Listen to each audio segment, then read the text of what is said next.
All right, it is Monday, April the 4th. Got another great Monday episode scheduled for you today. Big Pooh is back after a couple of weeks off. Big fella, how are you? I'm good. I'm good. Running ragged, but I'm good. And we welcome for the first time from the Ringer Joe House. Joe, how are you doing? Gentlemen, it is an honor and a privilege to be here. I'm glad that this was not an April Fool's when you sent the invite on Friday. I was going to say, let me click on it and see if they let me in or not. We had been planning for a little bit, and schedules and malfunctions and the like is what happened. So, totally glad to be here now. Pooh, uh, To Live Forever came out with on the Fife Dog tribute album. You guys are on there. Love to know a little history on that. I listened to it today. It's fresh. Yeah, man. For those that don't know, my group, Little Brother, we're part of the, family tree that is Tribe Called Quest, De La Soul, you know, et cetera, et cetera. And I didn't have like a super close personal relationship with Fife, but we have done work in the past, and we spoke a few times in person and by phone, and shared some common interests such as sports. And so the last thing Fife and I actually spoke about a few months before he passed was me doing something for his album. And so when he passed, obviously, everybody was saddened. There was a lot of grief. And then his friend, DJ, manager, Rasta Root ended up hitting me up probably a year or so ago. And we started having discussions about doing the track. And it was going to be Little Brother and De La Soul. And come to find out, the last conversation Fife and Rasta Root had was about us getting us together to do that track, which he was supposed to be on, but obviously he wasn't. He passed. So we still did the track, and we decided to, make it a tribute to Fife as opposed to, doing something, random or, doing something crazy. We just decided to make it a nice little tribute, to Fife, and, make it a dope jam. And that's what it came out being. And his quote at the end, about teaching rather than just everything being a party and how much you got really sank home. So track was dope. Now you got something coming out soon too, right? And the tour is coming. The I do. album is coming, right? Yeah. It's a Dream in Color. Excited. We're getting there. We're getting closer. We're getting a step closer. I keep having to take breaks to do other things that I have to do. First, before we get to my project, Luke is putting out a deluxe version to his album Gold Mouth that came out in October. So we almost have that ready to go. And then my album To Dream in Color. And then, of course, we're working on the Little Brother documentary, Made a Little Watch. So it's a lot, man. Busy for you, my brother. It's a lot. Now, how many tracks do you go through, album, like music wise, background beat wise, before you settle on whatever the album's going to be, 10, 12 tracks? I go through a lot of beats. Yeah. It'd be hundreds of those. But I only end up recording typically, if I say I'm gonna do 12 tracks, I only record 12, maybe 13. Um, I'm very precise, very efficient. It didn't happen like this overnight, folks. Like this is 20 years in. I'm able to. There's no target practice. Like I'm able to hit the target every time because I can kind of do a lot of things in my head, and I can envision what they are before I even do it, so I don't have to take a lot of practice shots. So all game reps over here. Can I ask a question? Sure. Please. So to get from hundreds of beats though down to 12 or 13, that's its own separate adventure, right? Like that's a science. Yes. Yes, exactly. Yes. This is why I'm asking the question.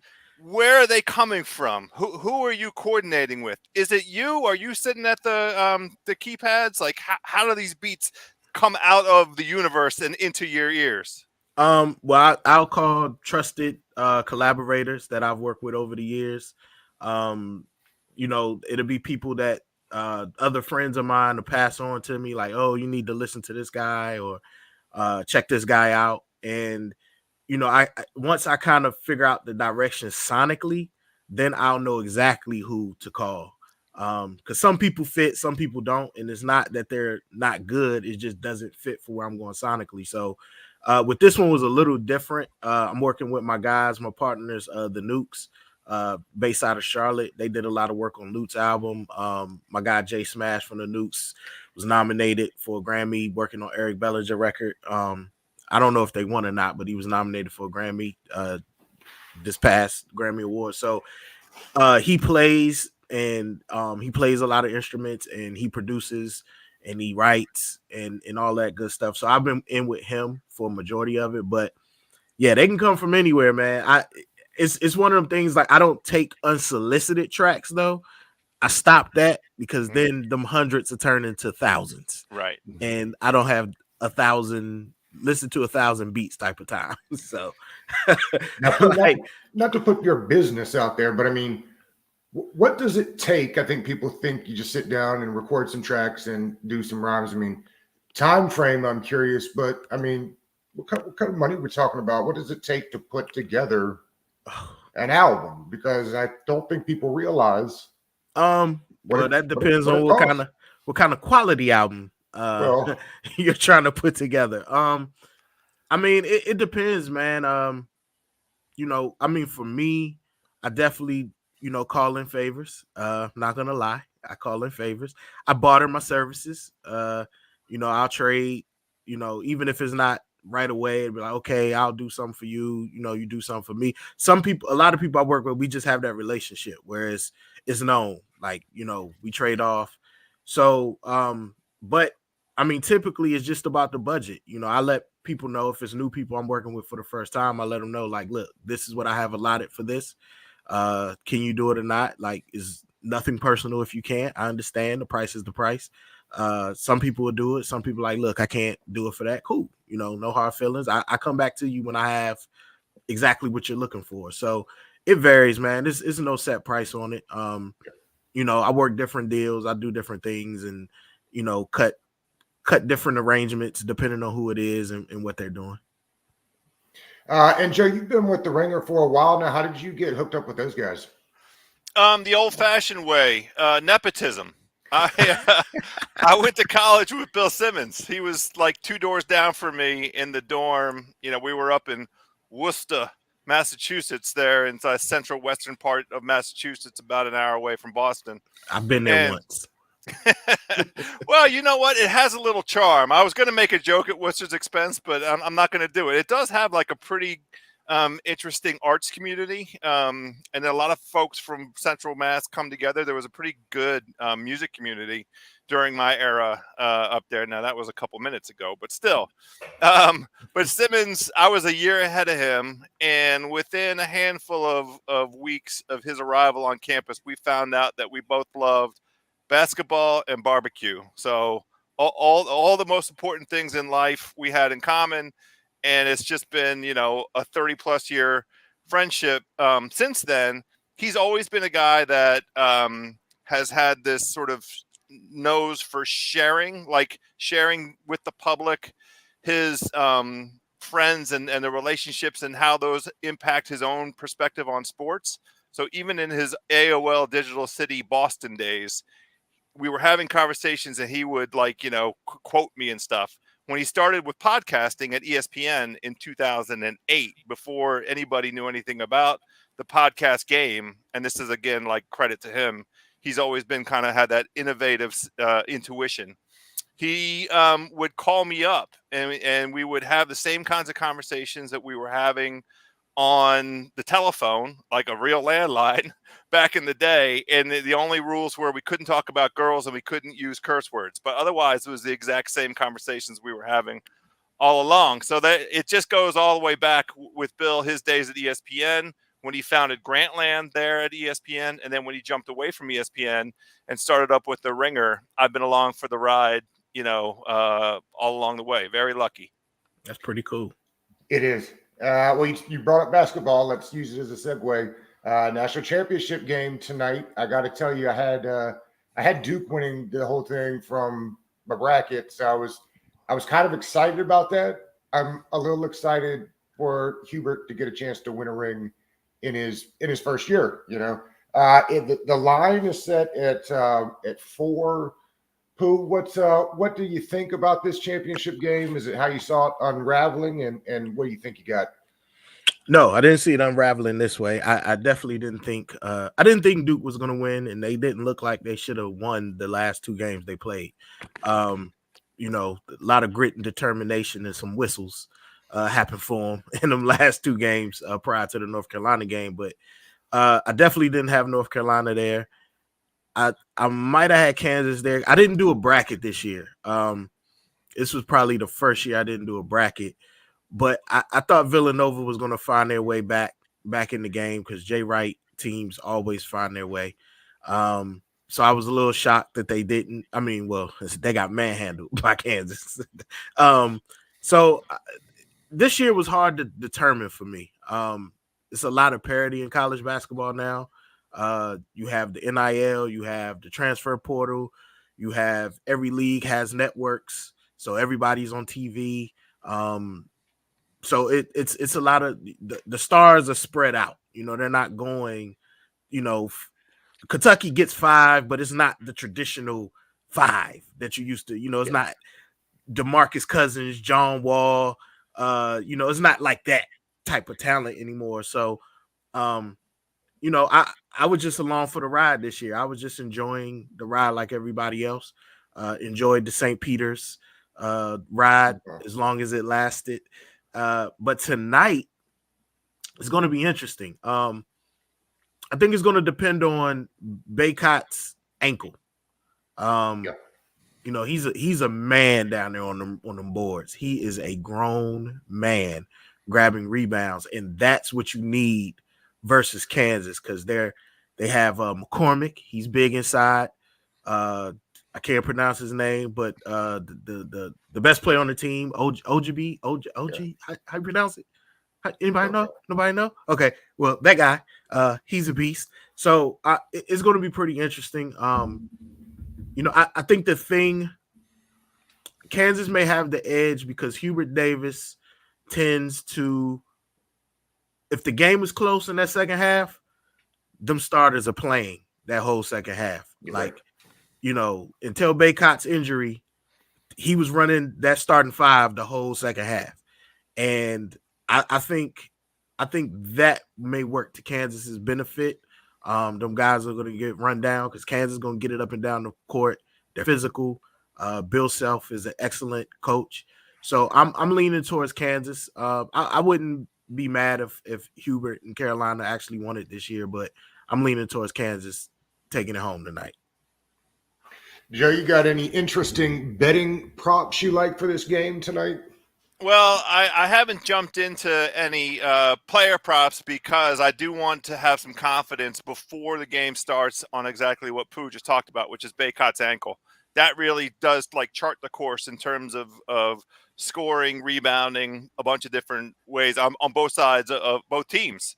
His role in that. I did bet on North Carolina to win at plus 500 when the Final Four was set, just because they had Duke and Kansas installed both at just under 2-1, and I looked at Carolina at 5-1 and said, I just watched Carolina beat up on Baylor and handle UCLA. Those to me were 2 of the best teams in the tournament, and I was just so impressed by Carolina's ability to play a couple different styles. They can do inside, outside. Manic has been so consistent from the 3-point line. And Caleb Love has been an absolute revelation. The biggest Superstar. Balls in the tournament are on that young man. And it's been a pleasure to watch. Absolutely. And before you go, I am excited. I'm ecstatic that Duke lost. Okay. I'm not a Carolina fan. I'm a Maryland fan. And we hate Duke just the same. I'm ecstatic that Coach K's first loss ever was against UNC. His last loss ever is against UNC, and UNC prevented him from the ACC title. They beat him in his last game in Cameron, and then they prevented him from getting another championship. Yes. Say it with your chest, Pooh. Yes. Now, Pooh, you've been down here in Carolina for a long time. You know more Carolina fans or more Duke fans? Carolina fans, easy. Yeah. even when I meet Duke fans, I'm like, how? Like, one of my best friends is a Duke. I know why. He's a Duke fan. Never went to Duke. We're from Virginia, but I went to the high school that Grant Hill went to. He was there 8 years before me. So he went to school with my best friend's older sister. And so that's why he's a Duke fan, because of that connection. But yeah, him, I think I know like 5 Duke fans. Like I can count them on one hand. But it's all Carolina. It's Carolina to the death. That's the people I know. The over-under is 151.5.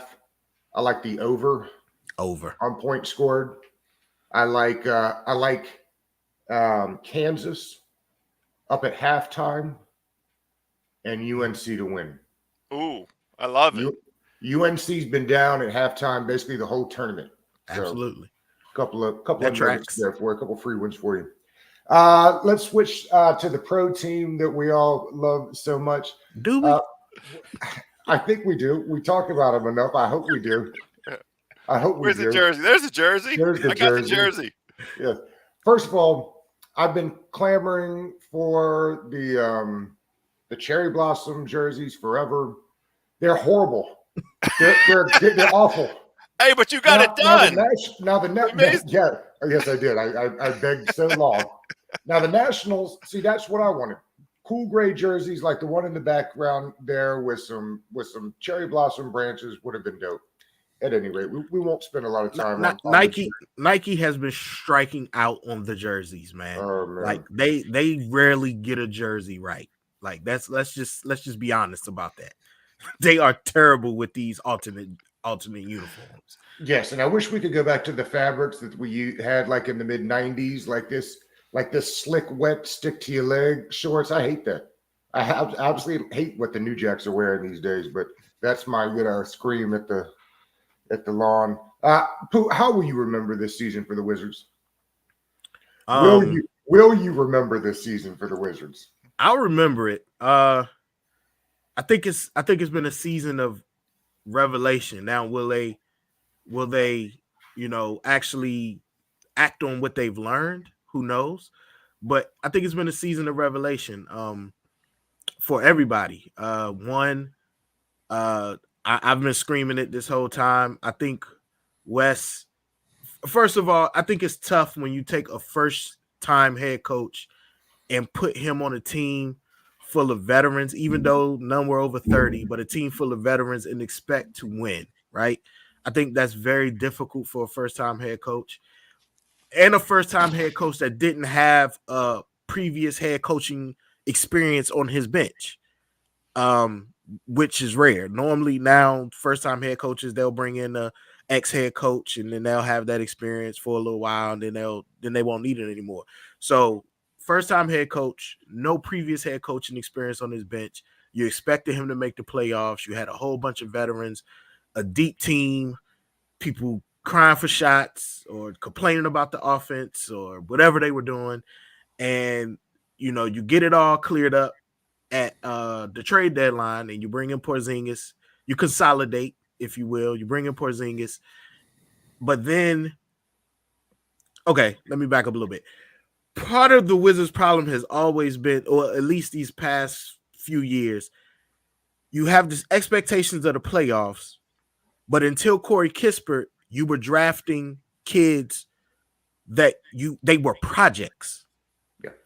That don't mesh. Like if the goal is the playoffs, you need to go get players with some experience that can play right away, right? Not guys where you're still trying to figure out what they're good at, what they're best at. They may need 2-3 years to get adjusted to the NBA game, like a Denny Avdia, not really, adjusted to the physicality of the NBA game. So that was always weird. So even after the trade deadline, it was, we're going to play veterans, but we need to develop these young guys because they have to be ready to go next year.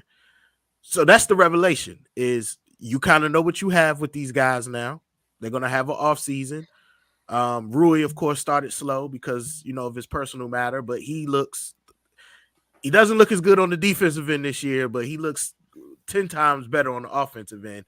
And they need a point guard in the worst way, man. I don't know what that Raul Neto at the point guard starting thing was all about for as many games, but the team looked totally different when they put Sato in. Like, that's what you bought them up. That's what you signed them for. Totally different. So I think they're kind of figuring out the way they want to play, and they just really have to get a point guard. I don't care about who else they bring in, who else they don't. If it's not a point guard, a real point guard, they're going to be looking the same way next season, period. Joe, part of what it is this Bradley Beal thing. I think I know your opinion on this. Facts are they're probably going to give him the bag and move on. That's not what you want. Well, I want to pick up on Pooh's point. He made many excellent observations about this season. The word that I would use is transition for this season, and it didn't look like it was going to be a transition kind of season when we started. When it was a 10-3 run, when Coach Unseld and the vets that Pooh mentioned were all on the same page. What turned out to really sabotage the season, from my perspective, there were two things. One, Dinwiddie turned out to not be the guy that they thought they invested in. He just couldn't be that guy. He needed to be an alpha. He needed to be an alpha that could work with Beal. And for whatever reason, that didn't work. The other thing that happened to the season that took it from one where playoffs was a reasonable expectation, and then all of a sudden we were kind of in another kind of small rebuild mode, was Beal's injury. But before that, he had his worst shooting season since becoming a professional, since his rookie year. So, that was something that held the team back. I mean, he's supposed to be the guy. He's the highest paid player. He earned it, and he earned it here with this franchise. I think, Big Doug, you are right that they are going to pay him. But my strong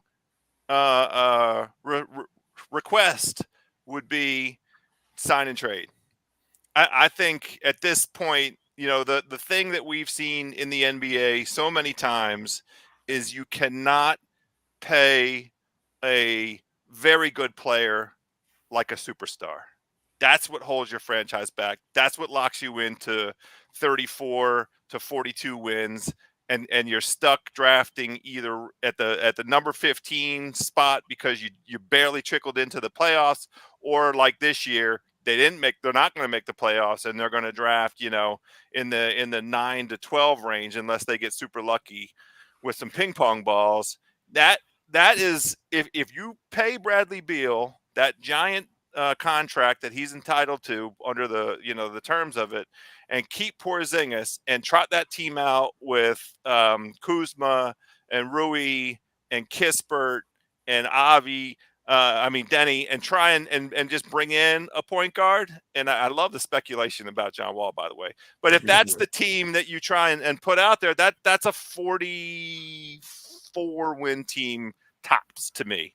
And, the East has gotten better. So you're basically saying we're satisfied with locking in, trying to fend for that 6 to 8, maybe bump up to 5 to 8 seeding spot in the Eastern Conference for the next 5 years. That would be my expectation if Beal comes back at that giant contract.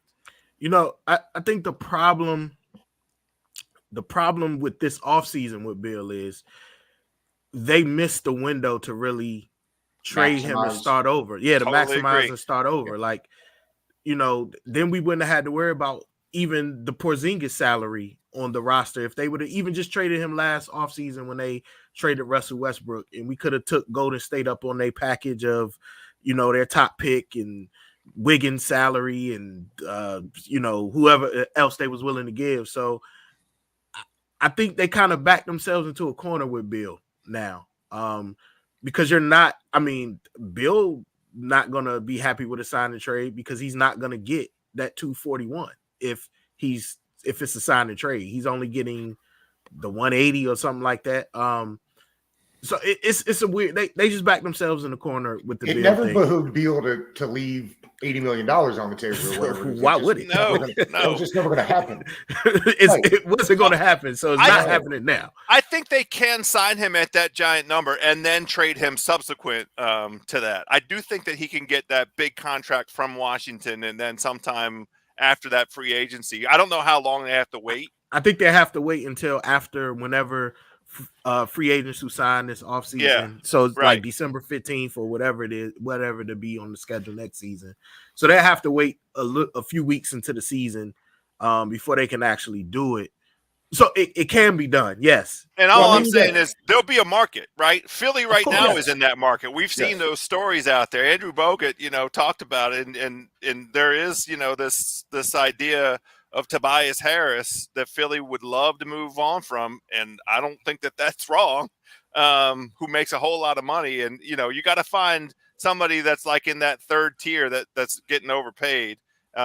Teams like Denver could still use a guy like Beal. Utah could use a guy like Beal, and both those teams have some assets that could be interesting, and you could do some stuff with the money. But it's just a full-on work in progress. And you got to convince the trading team to take on a max contract for a guy who's probably the second best player on said team, which seems. I don't think you have to do much convincing for a lot of teams.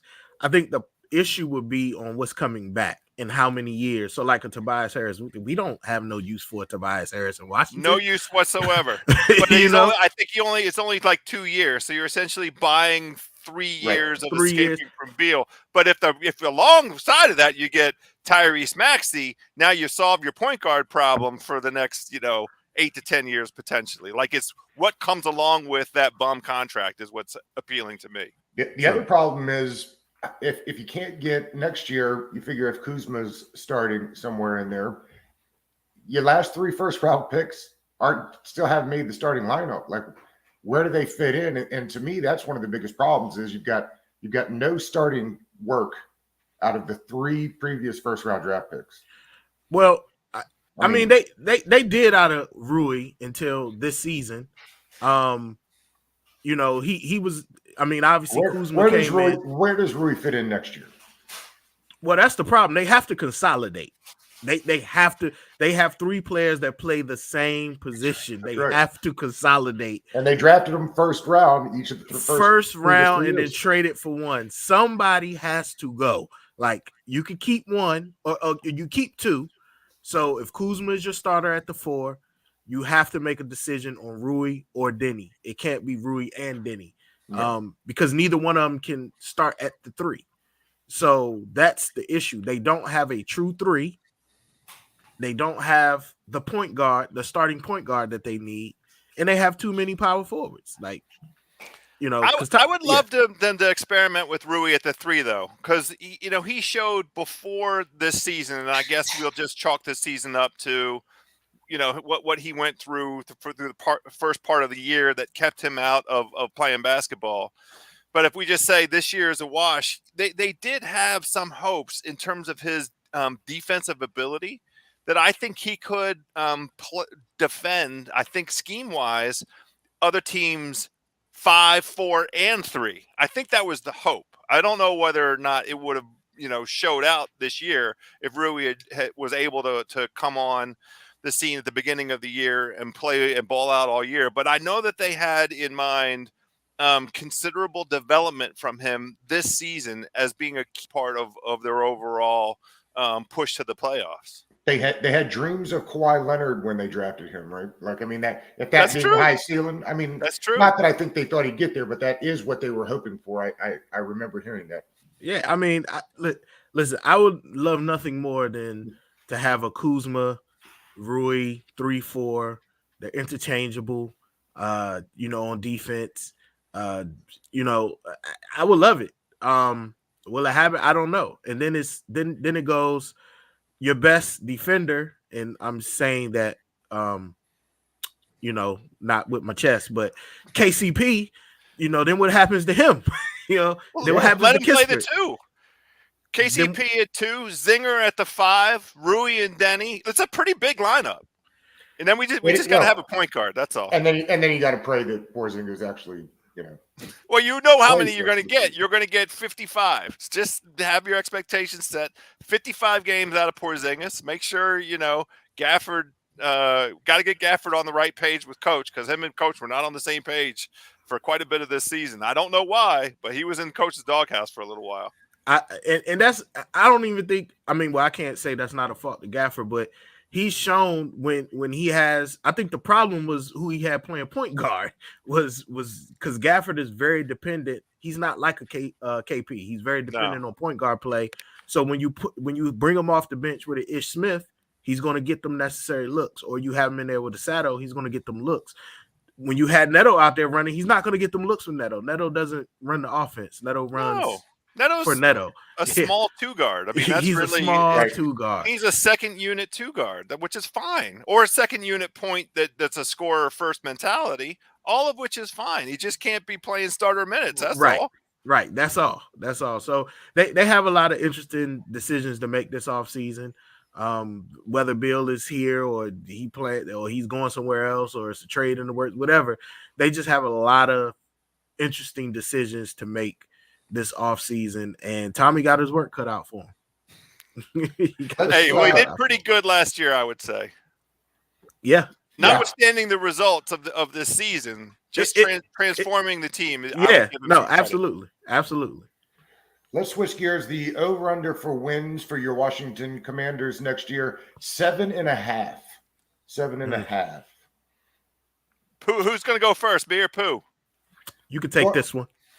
Look, I'm not going to say that name. I don't know if I'll ever be able to say that name. It'll be the Washington football team for me for as long as, until somebody kicks me under the table and says I have to say that name. I absolutely love the over this season. I really do think it's a very weird kind of dynamic we're in, where the ownership and management of the team is embroiled in something that's going to take up all of their time and energy, and they're not going to have anything to do with the football team. And at the same time, the guy that's in charge of the football team, Coach Rivera, I kind of trust him. I trust his instincts. I trust his, what he's doing in terms of player development, identifying players that can help the team. The schedules came out, not the list of opponents came out midweek last week. And so Vegas pushed out, some of the sports books pushed out the win totals. And Doug, that's how you came up with it. We don't know when they're going to play the teams that they're going to play, but by last year's records and the anticipated records for the teams this year, they have the easiest schedule in the entire NFL. Hardest last year. And the hardest last year, right. And that was just, a function of them lucking into that NFC East title and then running into a buzzsaw in terms of what that meant in terms of other division winners and the rest of it. But I think, I'm not ready to throw up on Carson Wentz. If Scott Turner can have him, in kind of a game manager role, I think of him as really like a stronger armed Alex Smith. And I think about the success that the team had with Alex Smith, just in terms of, taking shots when they became available, but, just trying to get the ball down the field in 4 to 6 yard chunks. And Alex Smith was very good at that, and he made good decisions. The personnel, I think, on offense this year is better than anything that Alex Smith ever had.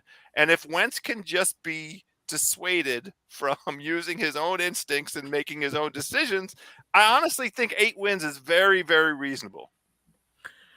I'll start with this.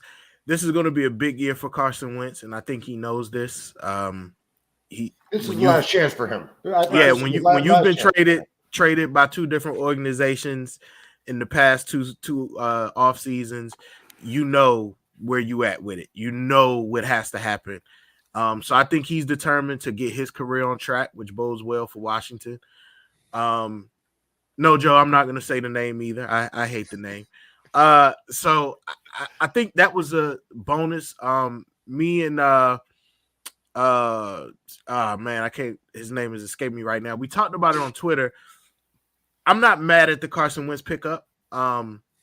no big time quarterback was coming to Washington to play. Sure. And regardless of what people say, Carson Wentz was the best of the rest. So I'll take Carson Wentz over, the Mariotas and the Mitch Trubisky's. And, Yeah, and my only objection was the draft picks. Like, I don't mind let us pay his salary and let that be the premium that we're going to pay for him. Indianapolis should have been the team sending out draft picks. That was my only complaint. That's all. But yeah, they should have been. I saw Washington originally offered like a 4th and a 6th, and Indianapolis said no. And I think everybody understood. Everybody understood that if Carson Wentz went to the free agent pool, he wasn't going to Washington.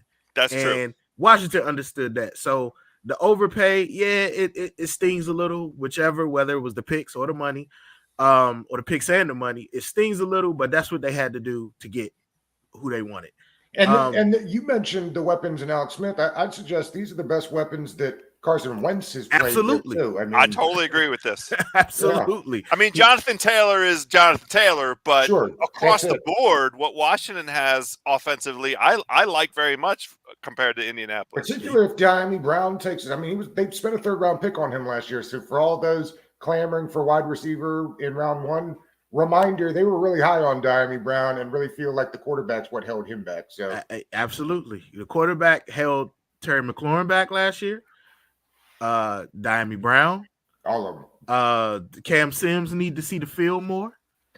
I don't know why they hate that guy. He must have done something horrible because I don't understand how we know how I feel about that. But they needed him in last year because Tyler Heineke had a penchant for overthrowing people. So you kind of need the tall guy out there. Get down there to catch those overthrows. Right. But no, I see them. I definitely see them. I think they should win more than 7 games.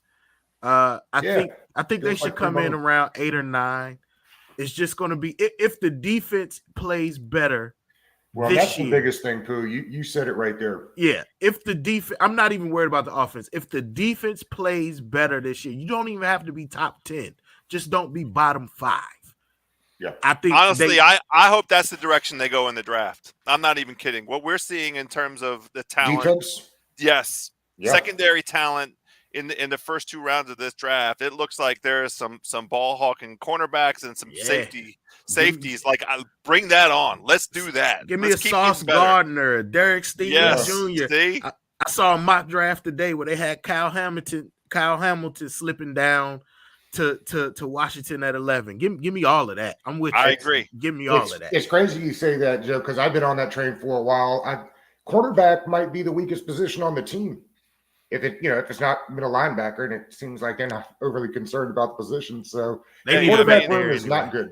If we got to take William Jackson out for some barbecue and get him, get his head on straight, I'm here for it. Anything that will help William Jackson, I'll do it. But he was a little bit lost last season. I don't even put that all on William Jackson. No, I'm not saying that either. You get a press man guy and you putting him in zone, you're gonna get what you got every time. You're right. You're right about that. Fellas, Georgia on my mind is playing on ESPN, so I know that it is Masters Week. House, you're on your way down there.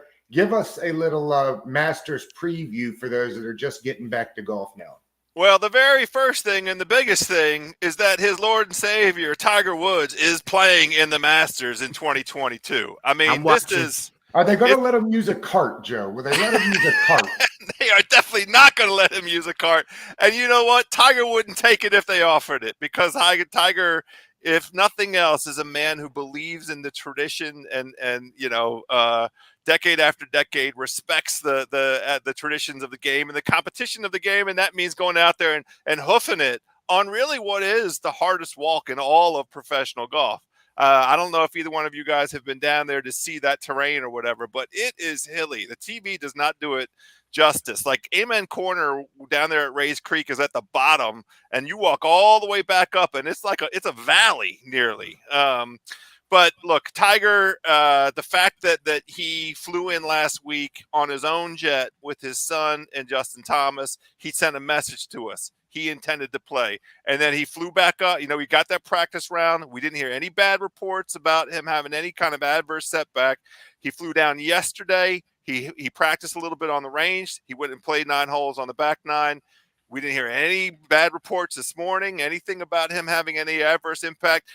On the 15th hole, which is a par 5, the famous par 5 on the back 9, he hit that green in 2. They lengthened that tee box by 20-some yards. They're trying to make it more competitive for these guys to not be able to do that. Tiger was on there in 2. That's all I need to see. Tiger Woods, my favorite bet of the entire board right now on the Masters, and I haven't had a chance to look at the odds this morning. The odds yesterday was Tiger Woods to make the cut at plus 175. I wish that I had the mortgage payment available to put on that whole thing because the odds are going to be much worse now. But Tiger Woods is going to play, and he's going to make the cut. So that's the lead item. Who do you like to win the thing? Who's been on a roll here recently that gives you good vibes for this weekend?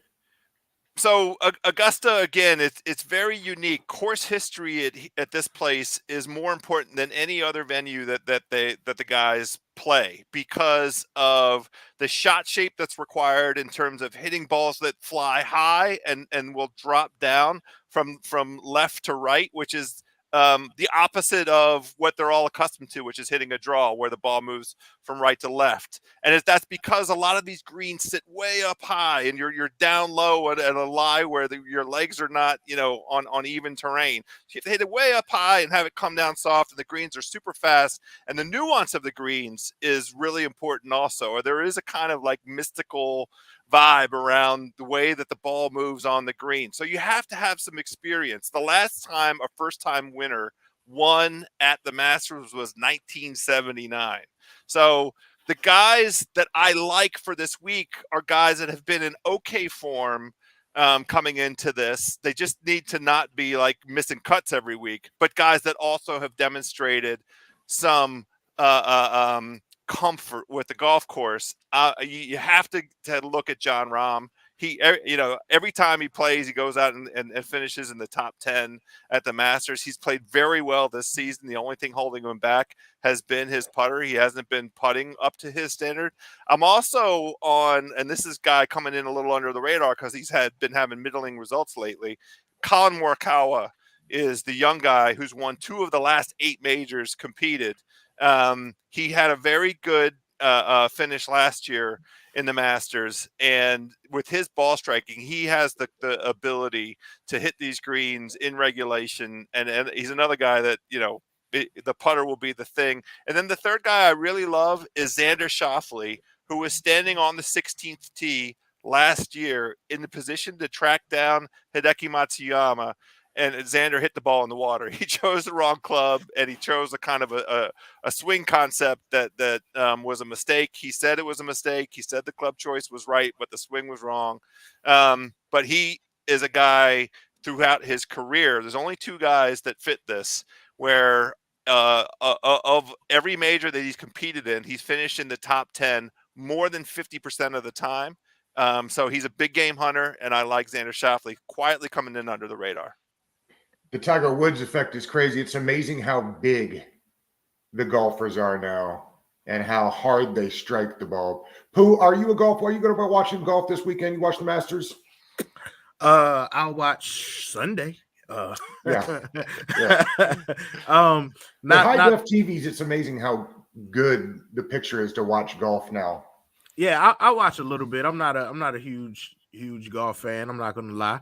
But I definitely always watch, towards, that last round and, kind of see. That's when it gets very intense. The game gets super intense at that point on that last round because you're coming down to figure out who the winner is. So I don't know, many of the, the nuances of golf. I just know, hit it, drive it, off the tee, and then it's putt time.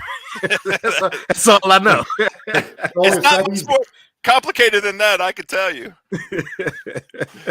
Joe, you'll be down there. I know you're flying, so have safe travels down there. You got content that you're putting out while you're down there, I assume? Yeah, we'll be doing podcasts under the Fairway Rolling feed, and also Bill Simmons will be podcasting from down there. So me and my co-host on Fairway Rolling, all three of us will be doing podcasts from the Bill Simmons feed all week long, and we'll be doing some hits on the Ringer Gambling feed also. If you're just looking to try and find a little value in a couple of these golfers, there'll be some hits in there. We're talking baseball futures, I think, tomorrow on the Ringer Gambling feed, and the NBA season coming to an end. There's some opportunities out there. There's some teams that are definitely tanking.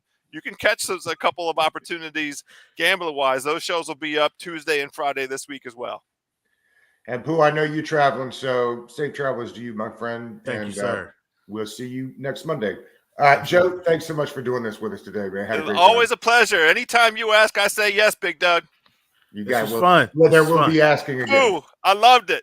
Yeah, a lot of energy. I love it. Love it. All right, fellas, I appreciate you. All right, y'all For have a good sure. one. You got it. Thanks, guys. Peace.